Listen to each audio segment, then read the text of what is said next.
Bonjour et bienvenue à une autre émission d'Équilibre tes relations. Aujourd'hui, je reçois Sidji Beautremblay. Bonjour. Allô? Tu es coordonnatrice pour Radar 02, qui est une cellule d'intervention rapide en prévention pour les homicides intrafamiliaux. Exactement. C'est un long nom qui m'apparaît avoir beaucoup d'importance. C'est un sujet que je suis extrêmement heureuse qu'on aille ensemble aujourd'hui parce que il faut qu'on en parle. Si on veut qu'un jour, ça serait le fun que vous n'existiez plus, en fait, un jour. Qu'est-ce que ça comprend, une cellule d'intervention rapide en prévention d'homicides intrafamiliaux? Mais comme tu l'as dit, c'est un très, très long nom qui veut dire beaucoup de choses, hein? La cellule en intervention rapide qu'on peut appeler Radar 02 pour le territoire du Saguenay-Lac-Saint-Jean, en fait, ce qu'elle vise, c'est prévenir les homicides dans un contexte familial. Donc, ça peut être des homicides conjugaux, ça peut être les parents qui s'en prennent à leurs enfants, les enfants qui s'en prennent à leurs parents, entre frères et sœurs. Ça englobe vraiment tout ce qui est... c'est tout ce qui est homicide familial. En contexte familial, exactement. Ça l'exclut vraiment tout ce qui est externe à la famille. Donc, c'est vraiment le mandat qu'on s'est donné, nous, en cellule, c'est tout ce qui est en contexte familial. Et en fait, Radar 02 ne vient pas remplacer ce qui se faisait déjà sur le territoire avec les partenaires qui travaillent auprès des familles. Mais c'est que vraiment, quand les partenaires ont l'impression d'être allés au bout de ce qu'ils pouvaient aller, et même en ayant contacté certains de leurs collègues externes, encore là, ne sont pas capables de faire diminuer le risque, bien là, on peut faire appel à la cellule. Donc, c'est vraiment des situations qui ont un caractère exceptionnel, qui viennent vraiment, là, quand on ne sait plus quoi faire, on n'est plus capable de gérer le risque. Ça n'agit pas en prévention, ça veut dire? Oui, on est en prévention, mais en fait, Radar va vraiment venir quand le risque est plus... on n'est plus capable de le gérer à l'interne, si on veut, des organisations. OK, je comprends. Puis qu'on a été au bout de nos ressources. Puis même encore là, on se dit, il va se passer quelque chose, on est inquiet, il faut faire quelque chose. Bien là, on va faire appel à la cellule. Puis Radar, là, on parle de Radar 02 qui est dans le secteur du Saguenay-Lac-Saint-Jean, mais Radar, c'est partout au Québec, là. Bien, les cellules en intervention rapide sont partout au Québec. Elles ne s'appellent pas Radar 02. Chaque région porte leur nom. Nous, c'est ce qu'on a décidé pour notre région. Donc, on trouvait que c'était un nom qui représentait bien la mission, c'est-à-dire on a un radar dans la région pour détecter ces situations-là qui sont à risque d'homicide. Et ce service-là, c'est pour la population, c'est pour les intervenants? Ça se trouve être pour qui, en fait, justement? Radar 02, c'est un service qui est fait vraiment pour les partenaires, les intervenants de tous les milieux, là, que ce soit institutionnel, privé, socio-judiciaire, policier. C'est pas un service qui est fait pour la population. Donc, c'est vraiment, moi, mon rôle, c'est de coordonner le service, si on veut, entre les partenaires pour dire qui fait quoi dans le temps pour faire diminuer le risque, justement, de passage à l'acte dans les familles. OK. Là, j'ai plein de questions pour toi. Parce que, justement, tantôt, tu as comme parlé, les homicides intrafamiliaux, on comprend que c'est dès que, dans le fond, ça appartient à une famille. Maintenant, il y a plusieurs termes, en fait, qui existent. Pour les gens qui nous écoutent, peut-être que c'est pas super clair toujours. Quelles sont les différences, vraiment, entre l'homicide conjugal versus infanticide, versus féminicide, versus...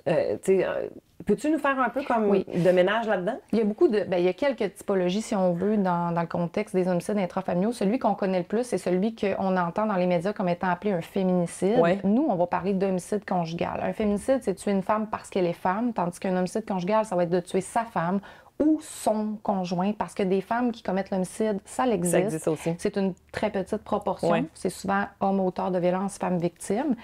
Donc, nous, on va démêler ça. Et homicide conjugal, ça va aussi englober toute notre communauté de diversité culturelle, donc des couples de même sexe, non-binaires. Fait que c'est vraiment plus inclusif. On va parler de félicide.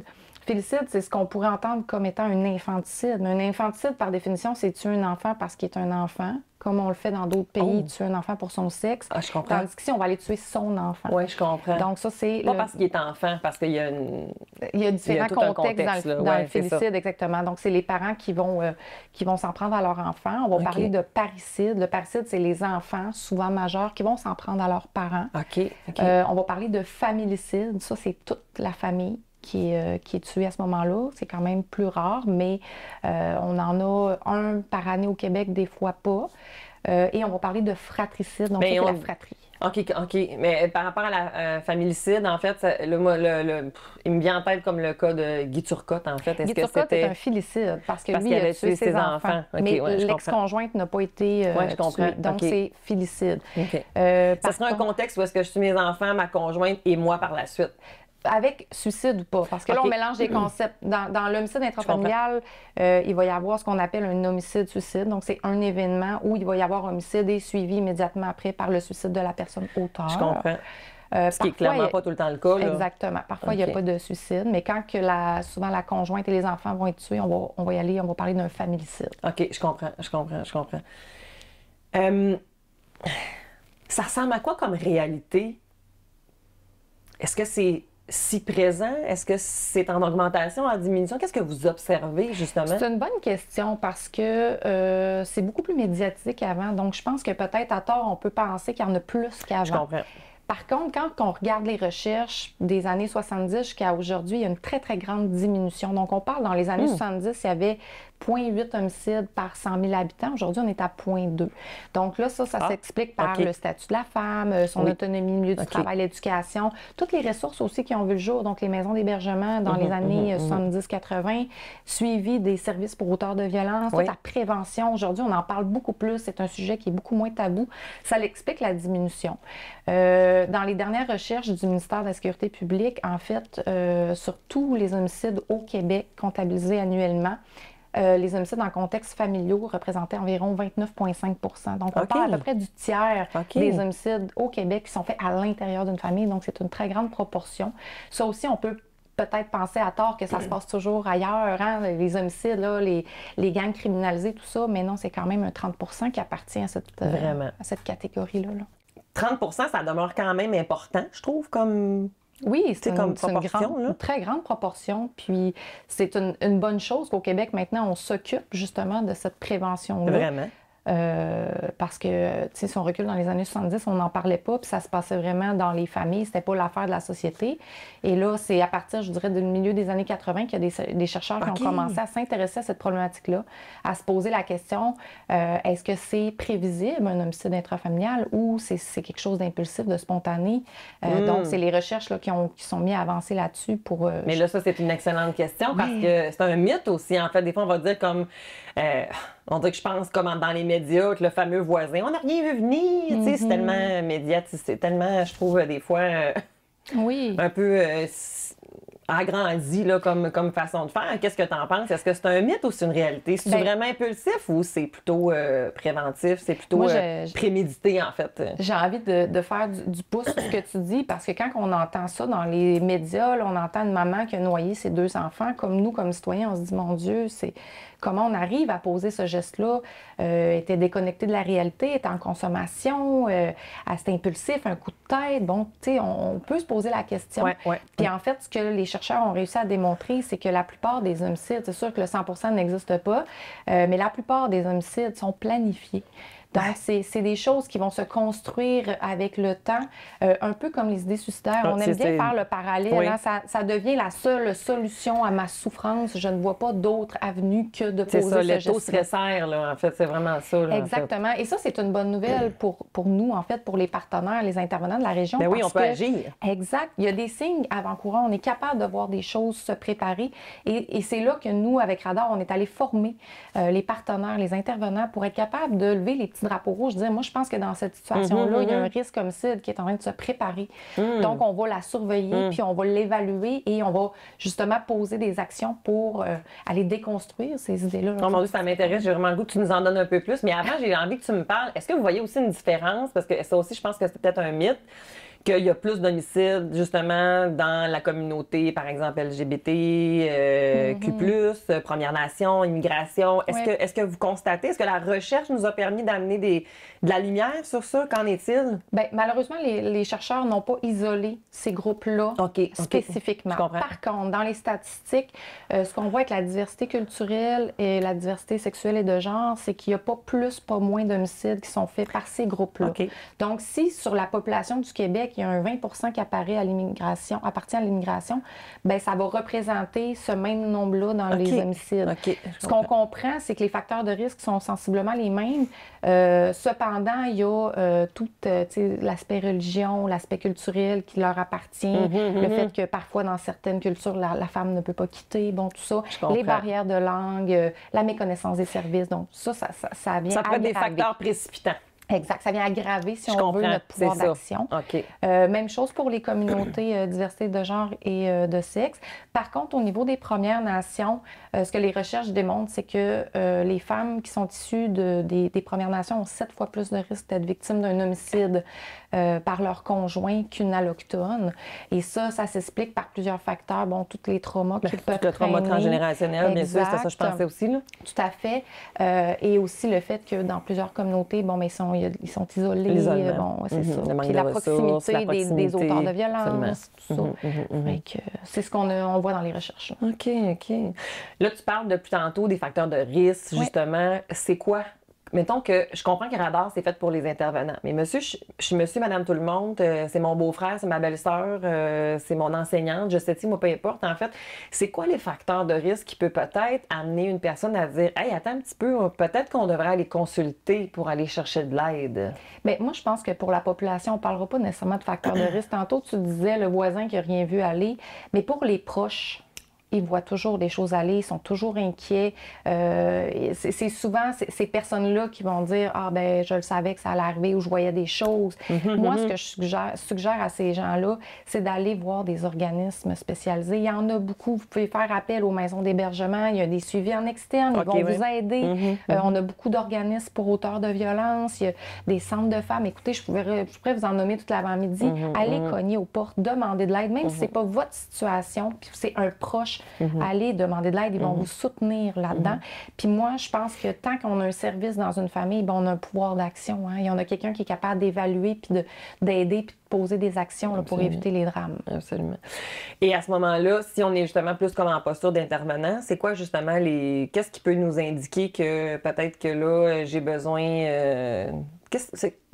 Comment ça marche? Qu'est-ce que ça marche en hiver? Oui, c'est ça, là. Il se passe quoi, là? C'est quoi En fait, Radar 02 offre la formation, là, parce que c'est une formation qui peut s'échelonner sur une journée ou 2 journées, tout dépendant du rôle qu'on occupe. OK.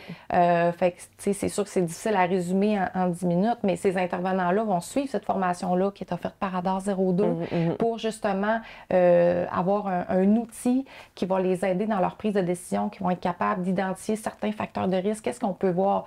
Si je vous donne un exemple bien facile, souvent, la séparation amoureuse, c'est notre premier facteur de risque, tu sais. Le fameux 0-3 mois. Exactement. Avant l'annonce de la séparation, le après, c'est souvent des moments critiques, puis ça va être souvent le facteur qui va nous amener à dire, OK, bon, j'ai une séparation, ça se passe pas bien, je vais aller faire mon évaluation complète du risque et regarder tous les autres facteurs pour que justement, je peux voir est-ce qu'on est dans un risque homicide ou est-ce qu'on est dans de la violence post-séparation? Oui, c'est ça. Il y a comme une nuance entre les deux. Donc... C'est quoi ces nuances-là, justement? Comment vous arrivez à voir que, bien, on est peut-être plus dans un profil d'homicide ou on est plus dans un profil... c'est quoi les facteurs, justement, qui soient, toi, précipitants ou aggravants? Il y en a quand même plusieurs, là. On parlait de la séparation, mais si on parle, en fait, que si je suis un homme que j'ai plus de contrôle, en fait, sur la situation, ça peut être aussi un facteur qui peut précipiter la situation. Oui. Bien, c'est un bon exemple. Dans le risque homicide, c'est justement cette perte de contrôle-là qui va se transformer un peu, si on veut, en une obsession qui va mener à des comportements là, pour essayer de reprendre là, la relation. Tandis que quand on est dans un cycle de violence conjugale, bien, on est dans le contrôle. Là. Oui. Donc, c'est un peu comme ça qu'on va le nuancer. Là, je vous dis ça dans les très, très grandes lignes. C'est sûr que quand on parle d'une évaluation, une appréciation du risque homicide, c'est beaucoup plus de questions, c'est beaucoup plus large. On regarde vraiment tout, puis c'est comme je vous dis, c'est une formation d'une journée. Est-ce que la consommation, c'en est un facteur, justement? Est-ce qu'on peut penser que les gens, c'est un mythe, ça, en fait, justement? Selon les recherches, il y a 5 à 10 des homicides qui sont faits sous consommation. Là, je vous parle des recherches qui ont été faites sur la majorité des Allochtones. C'est sûr que quand on regarde au niveau des Premières Nations, on peut se poser les questions différemment. Par contre, la consommation, la santé mentale dans l'homicide conjugal, c'est lui qu'on voit le plus, c'est 50 des homicides qu'on voit là, dans toute la portion intrafamiliale. La consommation, la pauvreté, la santé mentale, ce ne sont pas des facteurs de risque. Par contre, dans les autres catégories, on va les retrouver. Mais dans celle-là, non. Qu'est-ce que tu veux dire dans les autres catégories? Des parents qui vont tuer leurs enfants, les enfants qui vont tuer leurs parents. Il y a beaucoup de contextes différents pour chacun Mais ça, c'est vraiment intéressant. Oui. C'est super pertinent parce qu'en même temps, ça vient justement montrer que ce genre de situation-là, ce genre de drame-là, en fait, ça peut arriver finalement à toutes les strates sociales. Tout à fait. C'est ce qu'on comprend. Oui, oui. Il n'y a pas de... Moi, je dis toujours, l'homicide, il n'y a pas de couleur, il n'y a pas de genre, il n'y a pas de classe sociale. Ça peut arriver à tout le monde, à monsieur, madame, tout le monde. Tandis que la pauvreté, la consommation sont des facteurs de risque de la violence conjugale. Fait que là, c'est ça, c'est le gros enjeu pour les intervenants quand on travaille avec l'homicide, c'est de différencier qu'est-ce qui appartient à la violence conjugale, qu'est-ce qui appartient à l'homicide conjugal. Malgré qu'on sait quand même aussi que la violence conjugale, c'est quand même dans toutes les strates sociales, là, mais dans le fond, ça demeure un facteur de risque peut-être qui est différent quand on est dans un contexte d'homicide, finalement. Tout à fait. Et c'est quoi les étapes ou c'est quoi justement les interventions qui vont être concrètement posées? Si, par exemple, je suis dans une famille à risque, qu'est-ce que ça va changer pour moi? Est-ce que je vais m'en rendre compte? Qu'est-ce qui va se passer, en fait? Est-ce qu'il va y avoir des filets qui vont être identifiés principalement pour la famille? Qu'est-ce qui va... Bien, quand on travaille avec un risque d'homicide et quand on est rendu à la cellule, c'est parce qu'on se dit on est quand même dans un risque sérieux là, qui nécessite des interventions assez rapides. Fait qu'à ce moment-là, on va aller chercher vraiment les partenaires autour de cette famille-là qui peuvent poser une action. Fait que partenaires, ça pourrait être les intervenants de la famille, ça pourrait être les avocats. Est-ce qu'on va impliquer le juridique? Ça va être davantage, j'ai envie de dire, les maisons d'hébergement, les organismes pour auteurs de violence. Ça peut être tout autre organisme qui gravite autour de la famille. Ça peut être nos services policiers, le centre de prévention et d'écoute du suicide. Bon, ça peut être vraiment tout le monde. En fait, l'idée, c'est de dire... C'est pas nécessairement non plus la protection de la jeunesse, là. Oui, ça peut être... Ça pourrait. Oui, oui, oui. Je veux dire, en fait, de la façon que Radar est construit, c'est que tous les organismes de la région, peu importe c'est quoi leur mission ou leur provenance, ont été formés en prévention de l'homicide. C'est-à-dire que s'ils travaillent auprès d'une famille, identifient des facteurs de risque, vont réaliser l'évaluation du risque et s'ils jugent qu'ils sont dans un risque sérieux, peuvent faire appel à la cellule. Il y a une seconde évaluation qui est faite et à ce moment-là, si on décide de déclencher une cellule, on va aller chercher les partenaires qui sont susceptibles de tout causer. C'est ça, OK, c'est ça, peut être un milieu confondu. Scolaire, ça peut être un centre d'aide alimentaire. En fait, l'idée, c'est de dire... Ça veut même pas dire, dans le fond, qu'il était déjà présent et actif. C'est ça que je comprends, c'est que ça se peut qu'on va amener de nouveaux partenaires. Ça dépend s'ils peuvent poser une action pour aider la famille. Puis, vous savez, les gens, la population sont libres de prendre les services ou pas. On peut pas leur imposer, sauf si on est devant un juge. Mais nous, on travaille pas... on ne travaille pas avec les juges. Donc, c'est un peu l'idée. Puis, en fait, pour mieux comprendre comment fonctionne une cellule, il faut comprendre l'histoire d'une cellule d'intervention rapide. Il faut reculer en 1998. Ça fait quand même plusieurs années. Dans la région de Bécomo, il y a eu un familicide. Donc, c'est monsieur qui a tué son fils, sa conjointe et s'est suicidé par la suite. Donc là, on recule de 25 ans. Et à ce moment-là, comme à tout homicide au Québec, il y a un coroner qui se penche sur la question. Et le coroner Bérubé, dans ce cas-là, est allé vraiment nommer qu'il y avait plusieurs intervenants autour de la famille qui connaissaient l'existence de cette situation-là. Savaient que madame avait peur, savaient que monsieur avait des idées de mort envers sa conjointe et des idées suicidaires. Mais on s'en parlait pas. Exactement. À ce moment-là, on travaillait vraiment en silo. Je comprends. Donc, lui est allé nommer ça dans son rapport, ce qui a amené un changement dans la loi qui permet maintenant aux intervenants que quand on est dans un niveau de risque très important qui nous inspire un sentiment d'urgence... Oui, notre fameux secret professionnel qu'on peut lever, en fait, dans un contexte où est-ce qu'on a peur pour la sécurité d'un tiers. Tout à fait. Et en fait, ce que ce drame-là a aussi apporté, c'est de dire on a besoin de se concerter. Arrêtons de travailler en silo. On a besoin, là où moi, mon mandat se termine, c'est le mandat de mon partenaire qui commence. Donc, c'est ce qu'on appelle la concertation. Puis c'est le cœur des cellules, c'est de dire, quand je suis avec ce risque-là, je ne peux plus assurer la sécurité seule, j'ai besoin de mes partenaires. Donc, c'est souvent ce qu'on va dire à quelqu'un qui est dans un service. Actuellement, avec ta situation, je ne peux plus assurer ta sécurité, j'ai besoin de parler à mes partenaires. La loi me l'autorise et même me l'oblige. Parce que si je garde ça pour moi et qu'il arrive quelque chose... ça pourrait faire peur à une victime ou à un acteur. C'est que si je lui nomme que là, j'ai besoin d'aller chercher davantage, ça peut comme m'effrayer puis dire non, de peur des récidives ou des craintes ou des conséquences ou bref, de tout ce qui pourrait se passer. Alors que, comme intervenant, la loi nous permet de pouvoir faire ce qu'on a à faire, là, finalement, pour protéger le plus de monde possible, là, finalement. Exactement. Nous permet, puis j'ai envie de dire, vous oblige, entre guillemets, parce qu'au Québec, depuis que cette loi-là a été créée en 2001, il n'y a jamais eu de poursuite pour avoir levé le secret professionnel. Par contre, il y a eu, à l'inverse, des sanctions parce que la personne ne l'avait pas fait et il y a eu un drame qui s'est passé. Là. Fait que, oui, quand on se trouve dans ce niveau de risque-là, de un, c'est très stressant.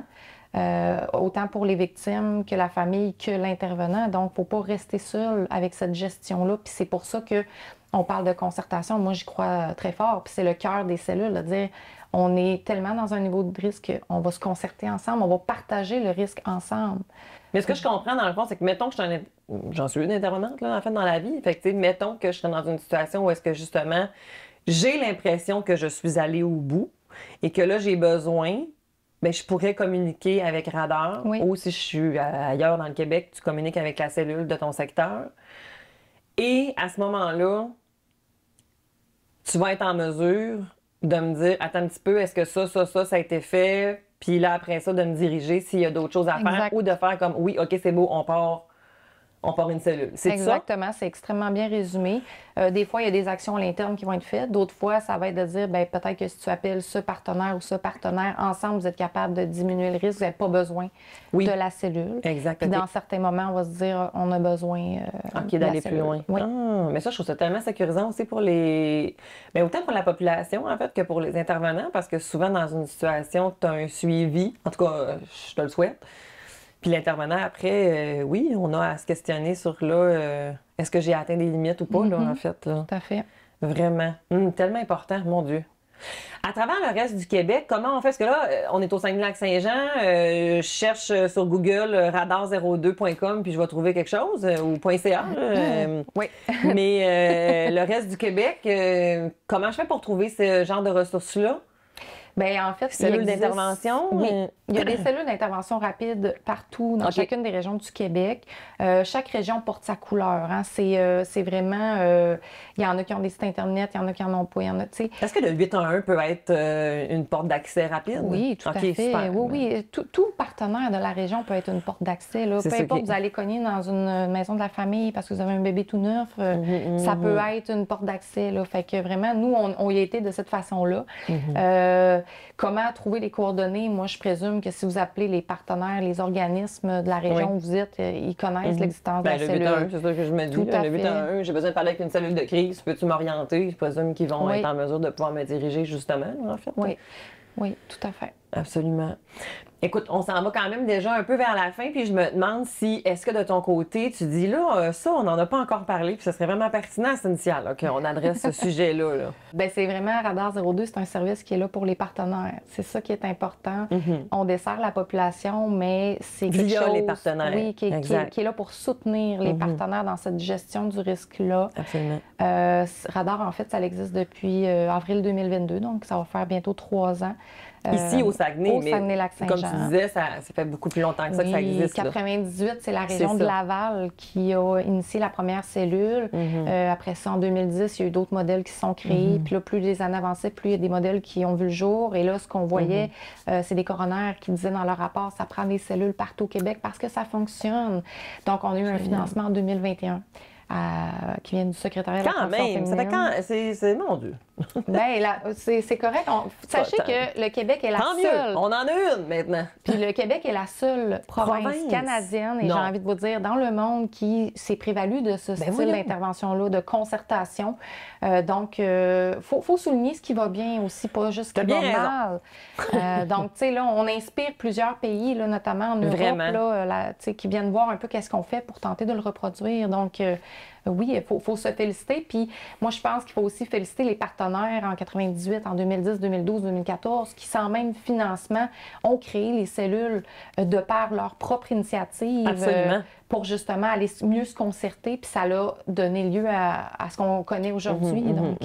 Oui, absolument. Puis ça a sauvé plein de vies, en fait. Oui. T'sais, au final, ce que je comprends aussi, en fait, c'est que si je suis dans une situation où est-ce que je suis victime de violence ou que j'ai des inquiétudes par rapport, en fait, à ce que mon partenaire pourrait faire à mon égard ou à celui de mes enfants, d'aller chercher de l'aide auprès de ces professionnels, c'est la première chose à faire. Exactement. Aller dans les organismes communautaires, en fait, justement, je pense à les maisons d'hébergement, je pense à SOS Violence conjugale, je pense à tout le regroupement à cœur d'homme qui vont justement offrir des services pour les acteurs et actrices de violence.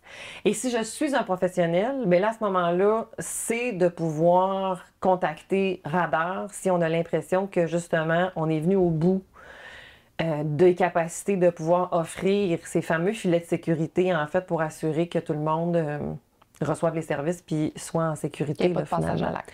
Et qu'il n'y ait pas de passage à l'acte. Tout à fait. Absolument, absolument, absolument. C'est bien résumé ça. Hey, je suis pas pire, quand même. De ton côté, est-ce qu'il y a un élément que tu aimerais pouvoir justement mettre à jour sur la prévention si on est autant professionnel que si on est des gens de la population? Est-ce que tu remarques des choses qui sont soit des facteurs communs ou justement que tu regardes ça, ça revient souvent puis c'est échappé ou... Bien, c'est difficile à dire. Moi, j'ai envie de vous dire que chaque cas est unique. On est un bébé cellule aussi. Hein? On est très... Tu sais, ça fait juste 3 ans. Ça fait 2 ans qu'on est en activité, 1 an, une demi-année d'implantation. On est encore en période d'ajustement de bonification, tu sais, notre modèle. Bien sûr, bien sûr. Par contre, moi, j'ai envie de vous dire qu'au Saguenay-Lac-Saint-Jean, on est déjà porteur d'une très belle concertation. Les gens se parlaient déjà avant que moi, j'implante ou qu'on implante ce projet-là. Donc, ça a été très facile. Quand on est arrivé, on leur a proposé ça. Ça coule, c'est facile, ça va bien. Les gens sont contents d'avoir cet outil-là de plus dans leur coffre à intervention. Puis, tu sais, il ne faut pas penser que parce qu'il y a des cellules, il n'y aura plus jamais d'homicide. C'est pas ça du tout l'idée. Par contre, si homicide survient, bien, c'est sûr qu'on se questionne. Est-ce qu'on connaissait ces gens-là? Si on les connaissait pas, comment on fait pour les rejoindre? Puis si on les connaissait, qu'est-ce qu'on n'a pas vu? Mais puis le but, c'est pas non plus de porter un coupable puis de trouver. C'est pas ça le but. Le but, c'est de s'améliorer pour pouvoir prévenir, en fait. Parce que s'il y a une famille qui a vécu ce drame-là, en fait, est-ce qu'il y aurait des interventions qui auraient pu être faites d'une autre manière ou... Comment on peut juste s'améliorer? C'est un peu... C'est ça, d'être capable de faire cette rétrospective-là, je pense que c'est important comme professionnel, justement, pour assurer la sécurité de tout le monde. Vraiment, vraiment. Sidji, tu es vraiment pertinente. Merci énormément de faire le travail que tu fais parce que moi, ça me touche quand même parce que je l'ai dit au début, mais je vais leur dire encore. Ce serait le fun que vous n'ayez pas besoin d'exister. Des fois, je dis aussi que moi, ma job, je me dis, si un jour on n'a plus besoin de moi, ça va vouloir dire que ça va donc bien dans la santé mentale des gens. Mais c'est important de faire ce travail-là. Puis, je suis consciente aussi que parfois, il y a peut-être des gens que c'est difficile de parler de ces sujets-là. Hein, on a nommé des mots qui peuvent faire peur, mais plus on va en parler, puis là, je ferai le parallèle avec le suicide, mais c'est un mythe. Ça aussi, que plus on en parle, que plus ça va exister. Au contraire, plus on en parle, plus on va être en mesure de pouvoir le prévenir, en fait. Tout à fait. C'est vraiment, vraiment important. Puis, si on veut vous rejoindre, radar.ca. www.radar02.com. C'est le site Internet qui explique un petit peu le fonctionnement de Radar. Absolument. Vos formations, les informations sont tous, en fait, accessibles. Tout est là pour les intervenants, les partenaires. Et si la population a des questions par rapport à ce sujet-là, peuvent se référer à comme tu le disais tantôt, leur organisme, centre de femmes ou n'importe qui connaissent l'existence de Radar. Génial. Puis, merci beaucoup de m'avoir reçu. Ça me fait vraiment plaisir. Je suis d'accord avec toi, il faut en parler. Vraiment. Vraiment, vraiment, vraiment. Puis si votre professionnel, lui, ne connaissait pas Radar, bien, écoute, vous y allez avoir fait découvrir Radar. Parce que si tu es un intervenant et tu ne le connais pas, va googler, ça urge. Merci à toi de ton passage. Merci beaucoup.